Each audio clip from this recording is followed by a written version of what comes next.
hay jidka weyn ee 150 loo yaqaano ee ku yaala dhinaca waqooyi ee magaalada Hargeysa boardka imika iga dambeeya aadan 19 waxa laga yaabaa in meel kasta oo aad kaga sugan tahay magaaladan Hargeysa inaad ku aragto iyo waliba magaalooyinka kale ee waaweyn ee Soomaaliland qaarkood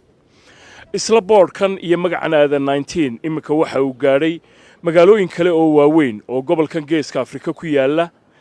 haddaba ganacsigan hirgalay ee aadan 19 oo lagu iibiyo ice creamka ama jalaatada iyo waxyaabo kale oo macmacaanka iyo sharaabadu ay ka mid yihiin waxa uu astaan buuxda u yahay ama tilmaan lagaga qaadan karaa sida dhalinyaradu ay u curin karaan ganacsiyahana qaada oo hirgala oo guuleysta haddaba ganacsigan aadan 19 ee caanka ka gobolka Geeska Afrika oo dhan iyo sidii uu ku soo bilaabmay halka uu maanta marayo iyo waxyaabaha ay higsanayaanba waxa iga waramaya maamulaha guud ee sharikada aadan 19 Cabdiasiis aadan Cabdiasiis aad iyo aad baan ku salaamayaa iska waran soo lama wanaagsana ma sha Allah khayr wey Cabdiasiisow waa mid ka mid ah xarumaha aadan 19 imsa xarumood baa imka Hargeysa ku leedahay Hargeysa waxaan ku leenahay Cabdisalaano 12 xarumood baan ku leenahay hadda Hargeysa waxa weeyaan guud ahaan Geeska Afrika marka la isku geeyana 25 xarumood ayaanu ku leenahay Geeska Afrika oo dhan marka la isku geeyo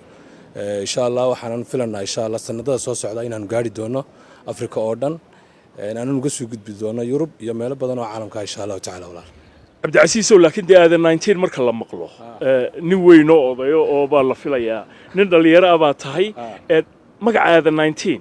aabaha baa lahaa horta Soomaa ha magaca aadan 19 aaba lahaa aabana aadan 19 loo oran jiray magaciisii buu ahaa wuxuuna kula baxay sanadii 1981 gaari weyn oo lahaa oo 19 ahaa oo gawaadhidii marshandiiska Mercedes 1924 baa la oran jiray gawaadhidaas uu la yimid 1981 wadanka sidaasuna kula baxay magaca markaas saasa magaca aabo aan ma aragtaanay aan businesskiina uga dhignay magaciisa aan uga dhignay brand name Cabdiasiisow waxaad ii sheegtay in meelaan halkan ka fogeyn ganacsigii ugu horeeyay aad ka bilowday imis jir maadahay taariikhda waxaan jiray marka 15 jir ayaan ahaa dugsi sare ma aanan gaadhin markaas ayaan dugsi sare galay Allah u naxariistay markaana aabo ayaa geeriyooday marka xaafadana aniga ayaa ugu weynaa markaas saasan businesska ku bilaabay maadaama anigu kaalintii aabo aan galay oo aan ugu shaqeeyay xaafadii ilaahayna waa igu asturay runtiina fikirka macnaha businesskayga waxa ka dambeeyayna hooyaday oo ma aragtay igu dhiirigelisay inaan ma aragtay shaqada ina aasaastay inaan anigoo 15 jir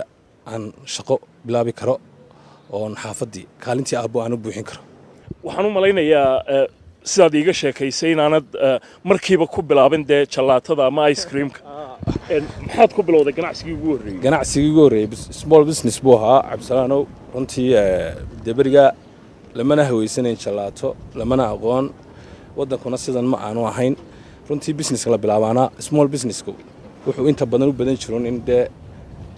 dabakaayo ambase dukaan ambase waxa ma aragtaanay dee quutal daruuriga dadku ay iibsadaan un la iibiyo ayuu u badnaa oo dadku inta badan ay ka ganacsan jireen tiib maanan ku dabaqno dee xaafadii aanu naalay baanu dukaan yar ka dhex samaysan small businesskii baana runtii dee halkan maanta soo gaarsiiyay oo wax weeyaan dee fikrad ay ku dhiibaysay laakiin hadda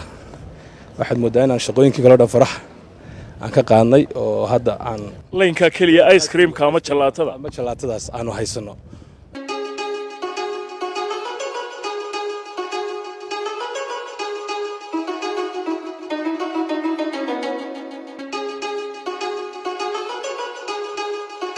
Cabdisalaano halkaynu shaqada runtii aynu ka bilownay ambase businesskan ka bilaabmayna waa halkan magaca aadan 19 halkii ku santanayd ee ugu horeyn ay ka bilaabantay halkan ay ahayd small businesska aan ku sheegayeen kulahaa aan shaqada ka bilaabeen maanta de small business maaha maanta waa wax weeyaan waa training business buu noqonayaa walina waa aadan 19 miya waa aadan 19 laakiin hadda magacii waxba kala wareegay ice creamka ayaa isku fuuqsaday marka halkan aadan 19 looma yaqaano waxa weey magacii xaggaas ayuu bal hadda gudaha aan eegno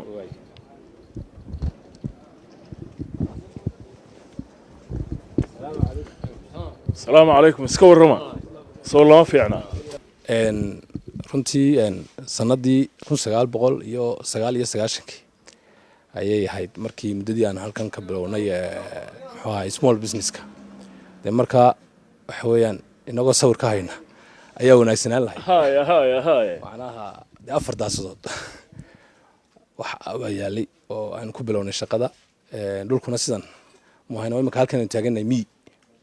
ay ahayd oo magaalada baa naga wax badan waqooyi kama xigin halkan oo xagan marka la eego de buura iyo waxa weey qarfa iyo waxba la arki imika maanta ka dhamaan maysid waa 10 kilomitir baad soconaysaa oo dhinacan laakiin halkan waxay ahayd way ugu koonaysay magaalada oo koonaha waqooyi halkana ahayd runtii marka small business kan halkan ka bilownay small business yar oo naqan buu ahaa haddana de waa ma sha Allah waa meesha weyn muddo hadda laga joogo qiyaastii 20 iyo wax la jira ayaana ka soo wareegtay marka kulay gaab weyn ayaa u dhaxeeya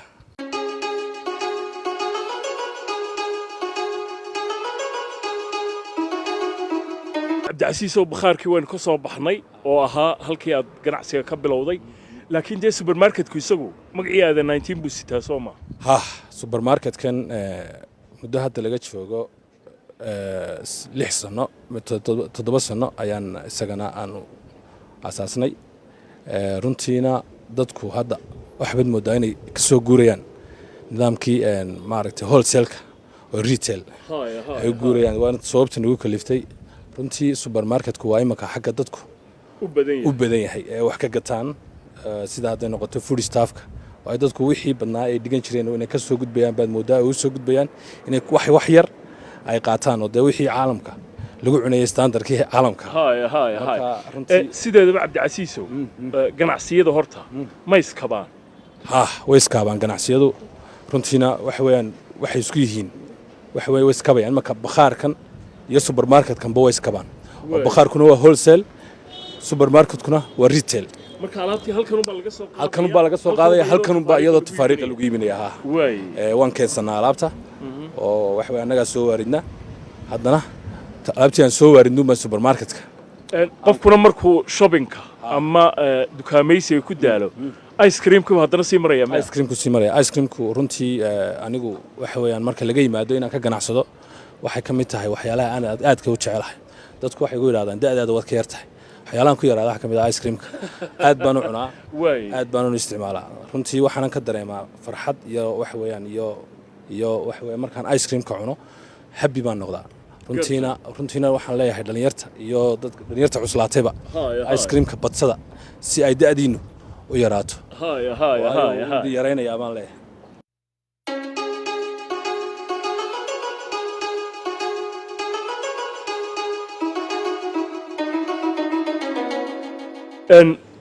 waatay cabdicasiisoo markaa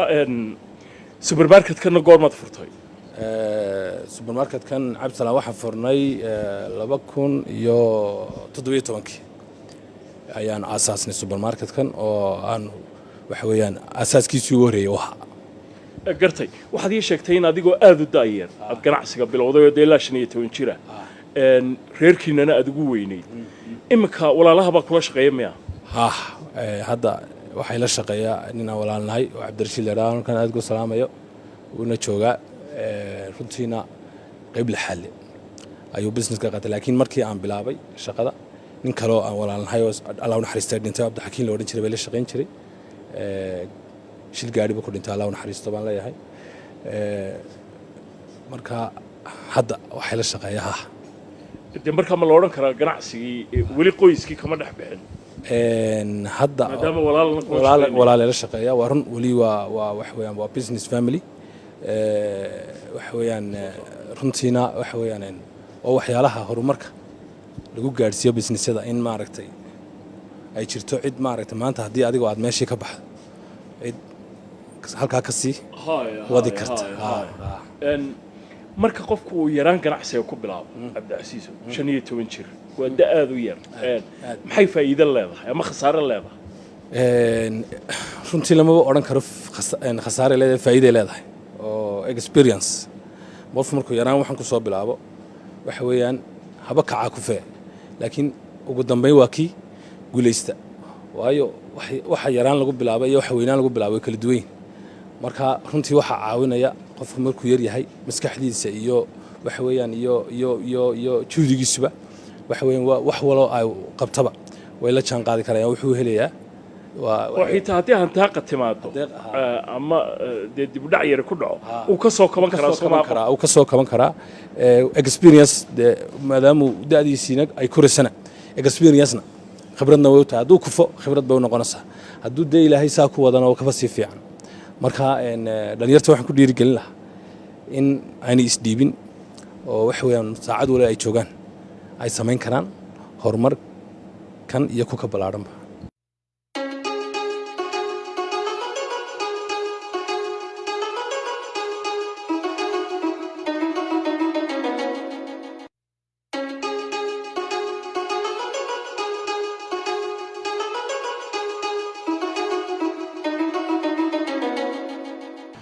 إن عبد العزيز وحين صومر بخاركي يسوبر ماركتك وطبعا بخارك وهالكي كان عسى قبات كبل وضي إن مركي تنبه قول يقول له تفكرتنا إن آيس كريم كوريكت إن كنت عبد السلام والسؤال هذا ونحسن إن وحي إن يقول له إن برنامج كان آيس كريم كان بلا أبوه أما سام بلونه سنة دي لبكون إياه سديريته ayaan dukaankii u horeeyay 4 sano ka hor ayaan dukaankii u horeeyay aan ka furay anigoo maaragtay khibradeeda iyo waayaragnimadeeda bale aan ka furay muxuu ahaay halkan muxuu ahaa supermarketku dukaankii ugu horeeyay supermarket dhexdiisa ayaan ka bilownay oo maanta kan noqonaya marka waxaan oran karnaa branchkii ugu horeeyay waa kana nimka jooga kan nimka aan joogo 100 noqonaya سيدك كنتي سيدك وقول فكرتنا إن آيس كريم سمايس runtii fikradan ah inaan ice cream sameeyo ice cream ka horta marka hore ba aniga ayuu hobbigayga aha oo jeclaan jiray runtiina cuni jiray ama se isticmaali jiray suna sidan aanu ahayn ka standardka aanu ahayn keeda softiga ee magaalada maaragtay kaas u baabay maaragtay lagu sameyn jiray laakiin kan sanada 2018 ayuu fikirkiisa ugu dhashay waxa weeyaan maantana wuxuu kamid yahay ice creamada caalamka laga cuno kuwa ugu heerka sareeya ama se ugu tayada wanaagsan leh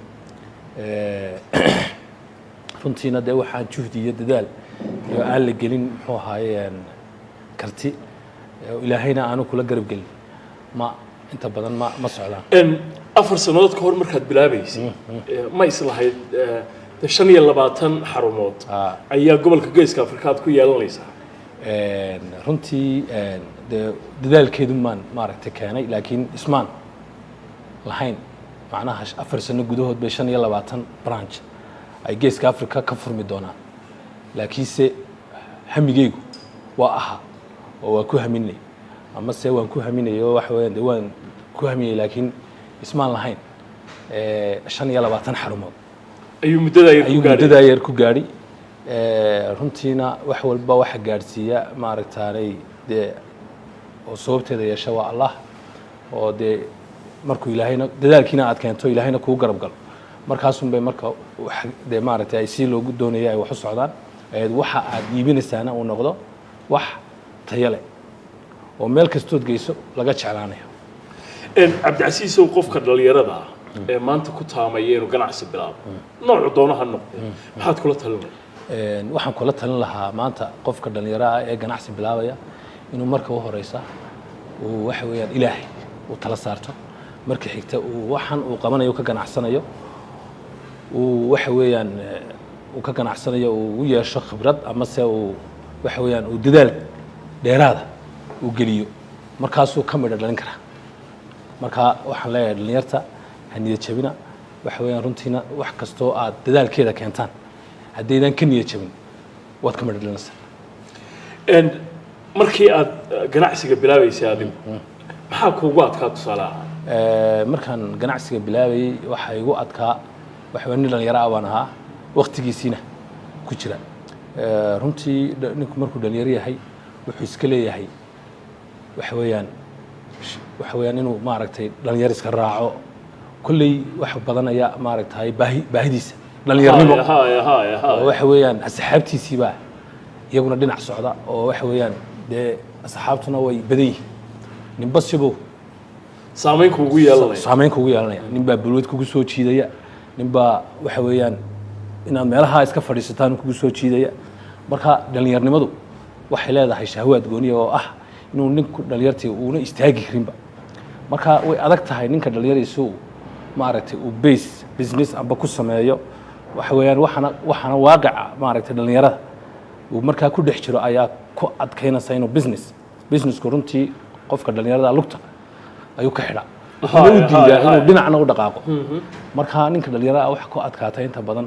inuu maaragtay shaqaysto ama se uu asxaabta uu ka soo haro waayo iskuulkii baa la isku arkayaa waxaan xasuustaa markaan gacan libaax secondary school dhiganayay ayaa maalmaha ka mida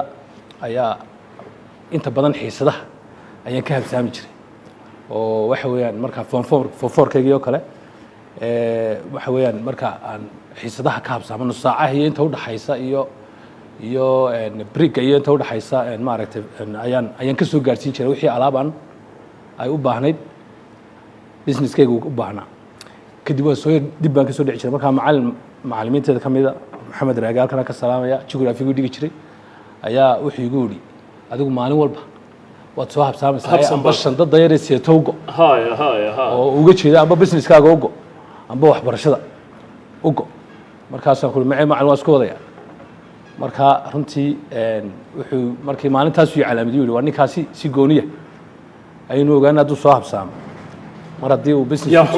waxba loo raacay maamulihii inuu iga saxay marka runtii caqabadaha maaragtay ninka dhalinyarada markuu business bilaabayo aad bay u fara badan yihiin halkan kuma soo koobi karo laakiin dhalinyarada waxaan siinayaa oo talo ah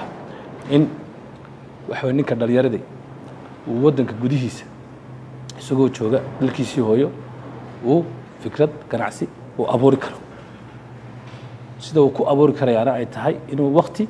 geliyo waqtiga intiisa ugu badanna wixiina dee dabcan uu eego soo maaha wax soconaya wax walbana uu eego dee maaragtay wixii wax munaasib oo soconaya wixii aduu marka hore maskaxda uu soo mariyo waxaan uu bilaabayo marka dambena waxa uu bilaabayo aanu wax kale uga beernay waxaasun uu ka mid dhaliyo gartay maxaa salo abaad oran leeyahay Cabdicasiisow in qofka dhalinyaradii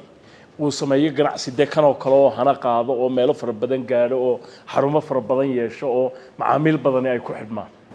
runtii waxa salo ah in businesska markaa la qabanayo uu yahay business successful waayo businessyadu isku mid ma aha business gaabkiisu bannaan yahay marka hore marka siisaba business la bilaabayo waa loo meel daya oo businesskaad bilaabayso waa inuu noqdaa business loo baahan yahay amba se halkaa aad ka bilaabayso amba waxa aad bilaabayso baahi loo qabo marka labaad waa in businesskaasi waxa weeyaan uu noqdaa business tayo leh oo inta badan dadku waxay ku soo xidhmaan waxa tayada leh imanka maanta anu haddaan wax bilaa tayaa iibinayo businesskaygu ma noqonayo successful waayo ciddii aan wax ka iibinayay maxay eegayaan waxaan iibinayo tayadiisa marka labaad waa qofku markuu business sideeda u bilaabayo waa inuu ilaahay tala saartaa si daacadnimo ah uga shaqeysta magaaladan Hargeysa Cabdicasiisow sena ka war hayno xaafad walba oo la tago maanta aadan 19 waa qayb ka mid ah macaamiisha in la gaadho loo dhawaada iyadu faa'iido ma leedahay way leedahay oo maanta haddii markii aan bilownay hal branch bay ahayd oo saan ku sheegay halkan ahayd haddii aan ku daynahayn halkan oo kaliya dee waxa weeyaan xaafadaha Hargeysa waa kala fogin Hargeysana waa magaalo weyn waxa weeyaan lagama yimaadeen muxuu ahaayay xaafadda calaamad oo kale lagama yimaadeen jigjigeer oo kale lagama yimaadeen New Hargeysa oo kale lagama yimaadeen marka in xaafad walba sideeda loo gaarsiiyo dee businesskii oo baahi loo qabo aan xaafad walba la geeyo muhiim bay wahay businesska oo xaafad wal oo Hargeysa laga heli karo imakana Hargeysa waaba dhaafo geeska Afrika oo dhan geeska Afrika intaynaan u gelin ama meelaha kale xarumaha ka furteen Somaliland magaalooyinkeeda waaweyn imise magaalo aadan 19 ka furan yihiin dhammaan uu ka furay waay laascaanood baana weli anaan gaadhino insha Allah iyaduna qorshaha noogu jiro dhow iyo Erigaabo labadaas magaalo ayaa qorshaha noogu jira ilaa iyo Buuhoodle hadda se waxa weeyaan inta kale oo dhan waan ka furnay geeska Afrika waxaan ka warhayaa sidaa ku gaadheen Cabdicasiiso inaanay ahayn sida halkan ee mulkiyadda idinku ay wada leedihiin ganacsato kale isku xidhantiin Soomaaliya Muqdisho kale nin aan maanta halkan ka sheegayo oo la yiraahdo Maxamed Amiin wax baan wada leenahay runtiina Muqdisho kaliya ma aha waxaan ku tali jirnaa insha Allah isaga inaan wada yeelano dhammaan wixii ka baxsan xayndaabka Hargeysa iyo eeriyadeeda saan qorshaha noogu jirtay insha Allah marka jigjigo kale waan ka wada wadnaa aniyo Maxamed Amiin Muqdisho marka waxa noo qorshaysan inaan 20 xarumood imse xarumood baa imka Muqdisho ku leeyahay Muqdisho 4 xarumood baan ku leenahay way laakiin waxaan doonayaa insha Allah inaan 20 ilaa 15 xarumood aan Muqdisho aan ka furno insha Allah taala soo kale waxa noo qorshaysan Boosaaso Garowe waa noo qorshaysan Djibouti iyadu waa gaadhay ha imse xarumood baa ku leeyahay Djibouti hadda hal xarun ma ku leenahay laakiin waan ka badinaa insha Allah waxaan ugu tala jirnaa Djibouti waa magaalo weyn oo caasimada marka insha Allah waxaan ugu tala galnay ilaa iyadana inaan xarumo fiican xaafad walba sida aan u gaadhno insha Allah taala gartay waxaad ii sheegtay bilowgii barnaamijka xitaa inaad hiigsanaysaan marka dambe in meelo ka baxsan Afrikada bari ay gaadhaan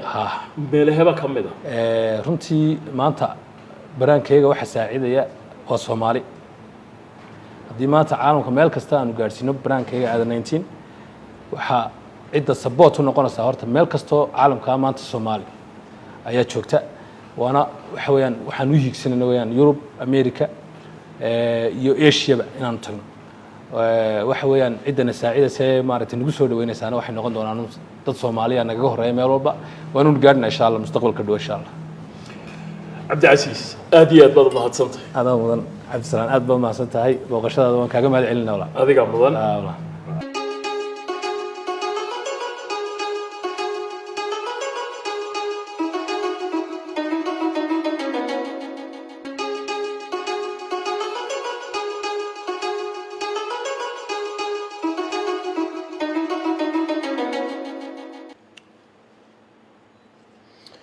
annaga qudhayadana ice creamkii waa la nagu sooray